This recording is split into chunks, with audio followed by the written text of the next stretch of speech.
आज हम पढ़ेंगे कक्षा 8 संस्कृत सुरभि एकादशा पाठा सुभाषितानि। परोक्षे कार्य हंतारम प्रत्यक्षे प्रियवादिनम वर्जयेत तादृशम मित्रम विष्कुंभम पयोमुखम। जो प्रत्यक्ष सामने तो बहुत प्रिय बोलता है और अपने परोक्ष या पीठ पीछे या अपने बाद कार्य को बिगाड़ देता है, ऐसे मित्र को उसी प्रकार छोड़ देना चाहिए जैसे एक घड़ा ऊपर से दूध से भरा हुआ दूध या पान अच्छे शुद्ध जल से भरा हुआ या दूध से भरा हुआ दिखाई दे रहा है, उसके अंदर समझो विष ही विष भरा पड़ा है। अपूर्वा को अपि कोशो अयम विद्यते तव भारती व्ययतो वृद्धि मायाति क्षय मायाति संचयात। हे भारती संस्कृत भाषा, आपका जो कोश है वो अपूर्व है। इसको व्यय करने से ये बढ़ता है और संचय करने से ये क्षयण को या समाप्ति को प्राप्त होता है, क्षय को प्राप्त होता है। भारती या भाषा का कोश ऐसा है, अपूर्व है। इसको अगर हम खर्च करेंगे, पठन पाठन में लगाएंगे तो ये वृद्धि को प्राप्त होगा। अगर हम इसको निष्क्रिय छोड़ देंगे तो ये संचय क्षयण को प्राप्त होगा। इकट्ठा जोड़ेंगे तो क्षय को प्राप्त होगा, मतलब संचित करके रखेंगे, सहेज के रखेंगे तो एक नष्ट हो जाएगा। और अगर व्यय करेंगे, खर्च करेंगे, मतलब दूसरों को पठन पाठन में लगाएंगे तो यह वृद्धि को प्राप्त होगा। बिना वेदम बिना गीताम बिना रामायणीम कथाम बिना कविम कालिदासम भारतम भारतम नाही। बिना वेद के, बिना गीता के, बिना रामायणी कथा के, बिना कवि कालिदास के भारत भारत ही नहीं है। अर्थात हमें भारत को जानना है तो पहले वेद, श्रीमद् भगवद गीता, रामायण कथा और महाकवि, कवि कुल गुरु शिरोमणि कहे जाने वाले महाकवि कालिदास जी को जानना होगा। तब हम भारतीय संस्कृति और भारतीय परंपरा और भारतीय साहित्य को समझ सकते हैं, भारत की विरासत को समझ सकते हैं। विता ताम्रस्ताम्र एवास्तमेति च संपत्तौ च विपत्तौ च महतामेक रूपता। उदय होने पे जिस प्रकार सूर्य ताम्र का रंग का वर्ण का होता है, अस्त होने पे भी उसी प्रकार ताम्र वर्ण का होता है।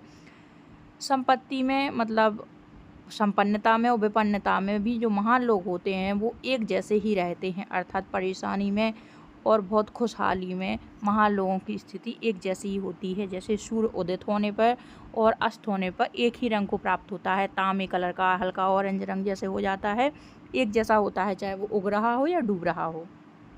उद्यमम साहसम धैर्यम बुद्धि शक्ति पराक्रमः षडेते यत्र वर्तन्ते तत्र देवः सहायकः। उद्यम, साहस, धैर्य, बुद्धि और शक्ति पराक्रम, ये जहाँ 6 चीज़ें होती हैं वहाँ देवता भी स्वयं आकर सहायता करते हैं।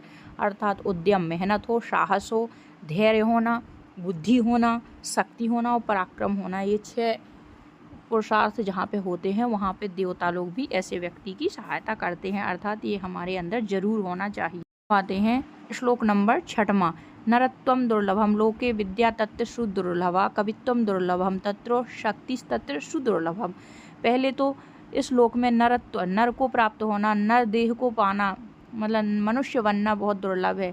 मनुष्य बन के विद्यावान होना और भी दुर्लभ है, और विद्यावान हो के भी कवित्व गुण होना और भी दुर्लभ है।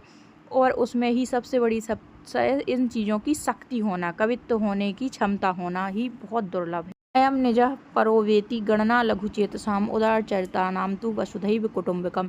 यह मेरा है, यह पराया है। यह गणना या गिनती तो जो तुच्छ विचारधारा के लोग हैं उनकी होती है, जो उदार चरित्र के लोग होते हैं उनके लिए तो पूरी वसुधा एक कुटुंब के समान है। पूरी पृथ्वी, पूरा संसार ही अपने ही परिवार के समान है। यह मेरा, ये तुम्हारा, ये गणना छोटे लोगों की होती है। छाया मन्यस्य कुर्वन्ति तिष्ठन्ति स्वयमाप तपे फलान्यपि परार्थायो वृक्षा सत्पुरुषा यो। वृक्ष सत्पुरुष वृक्ष के समान होते हैं जो छाया दूसरों को देते हैं, स्वयं गर्मी में बैठे रहते हैं। फल भी उनके दूसरों के लिए होते हैं, स्वयं गर्मी में खड़े रहते हैं। इसी प्रकार जो सत्पुरुष या सज्जन लोग होते हैं उनकी सभी अच्छी चीज़ें दूसरों के लिए होती हैं। जरूर वो अपने आप को कष्ट में या परेशानी में रख लें लेकिन दूसरों को कष्ट नहीं दे सकते। निंदन्तु नीति निपुणा यदि वा वस्तु बन्तु लक्ष्मी समाविशतु गच्छन्तु वा यथेष्टम। अद्यैव वा मरणमस्तु युगान्तरे वा न्यायात् पथः प्रविचलन्ति पदम न धीरम। धीरा, जो धीर पुरुष होते हैं वो न्याय के पथ से, न्याय के रास्ते से कभी विचलित नहीं होते हैं। अद्यैव व मरणमस्तु युगांतरे व, चाहे वो आज मर जाएं या युगों के बाद तक भी जिंदा बने रहें। लक्ष्मी समाविशतु गच्छन्तु व यथेष्टम, लक्ष्मी आए या आज आए मतलब धन संपत्ति हो या अपनी इच्छा से चला जाए। निंदस्तु नीति निपुणा यदि वा वास्तु बंतु, लोग निंदा करें या उनकी बहुत तारीफ करें, वो अपने आप में प्रसन्न रहते हैं, खुश रहते हैं। वो कभी अपने न्याय के पथ से विचलित नहीं होते हैं। चाहे उनके पास पैसा हो या ना हो, वो जिंदा रहें या युगों तक जिंदा बने रहें, अभी मर जाएं, उनके पास पैसे आए या ना आए, लोग तारीफ करें या बुराई करें, उनको इन बाहरी प्रलोभनों का कोई फर्क नहीं पड़ता, लेकिन वो अपने मार्ग पे स्थित रहते हैं, न्याय के पथ से विचलित नहीं होते हैं। एक पदेन उत्तरम लिखत संपत्तौ च विपत्तौ च केसाम एक रूपता, तो उत्तर होगा महताम, जो महान लोग होते हैं उनकी संपत्ति में और विपत्ति में एक जैसे ही रहते हैं। अस्त समये सूर्यस्य वर्णः का भवति ताम्रः, अस्त होने के समय सूर्य का कौन सा रंग होता है? ताम्र रंग का होता है।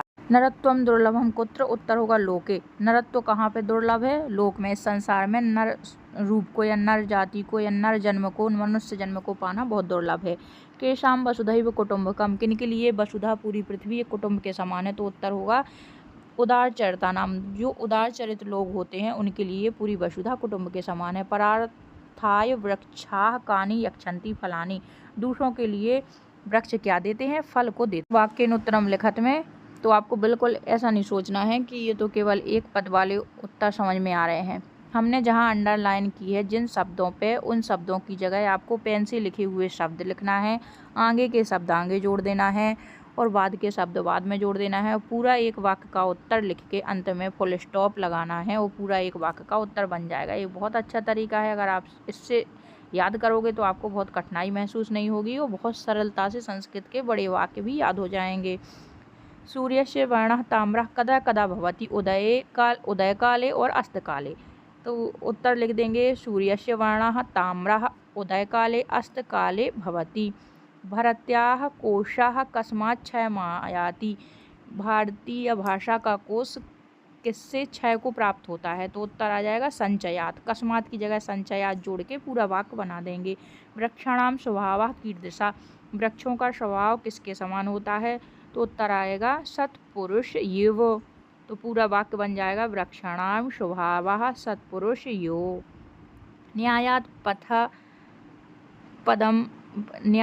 पथः पदमपि के न विचलन्ति, न्याय के पथ से एक भी पद कौन विचलित नहीं होता, तो के की जगह लिख देना है धीराः, वाक्य बना देना है न्यायात् पथः पदमपि धीराः न विचलन्ति, न्याय के पथ से धीर लोग कभी विचलित नहीं होते।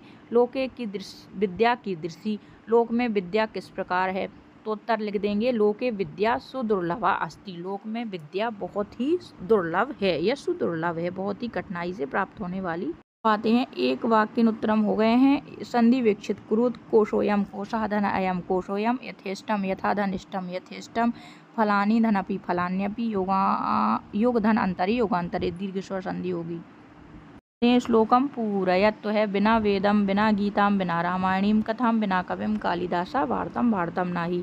उचितम मेलयत सही जोड़े में उदय सविता ताम्रा अपूर्वः कोशः तव भारती बिना वेदम भारतम भारतम नाही न्यायात् पथा धीरा न विचलन्ति शक्तिस्तत्र सुदुर्लभा। अब आते हैं अधोलिखित वाक्य ही वाक्य रचना। देव से देवः स्वर्गे अस्ति, देव स्वर्ग में है। व्ययतः विद्या व्ययता वृद्धिम आयाति, विद्या व्यय करने से बढ़ोतरी को प्राप्त होती है। द्रुमः सत्पुरुष यो भवति, पेड़ सत्पुरुष के समान होते हैं।